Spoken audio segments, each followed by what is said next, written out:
Hey guys, today I'll show you how you can see your stats in Plants vs. Brainrots on Roblox. So let's get started. To view your stats in Plants vs. Brainrots, start by opening the game and looking at the top of the screen. Click on the gear icon to open the settings menu. Once the menu opens, scroll down and select the Stats option. This section displays important information about your account, including boosts that are currently active.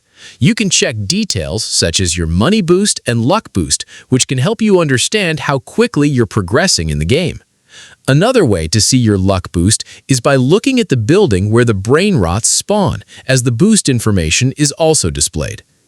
If you want to see which items you've unlocked, use the Index option located on the side menu. The index lets you view all the plants and Brainrots you have collected so far, making it easy to track your progress and see what you're still missing. By checking the stats and index sections regularly, you can keep track of your boosts, collections, and overall progress in the game. That's it. If you found this video helpful, consider giving it a like and subscribe.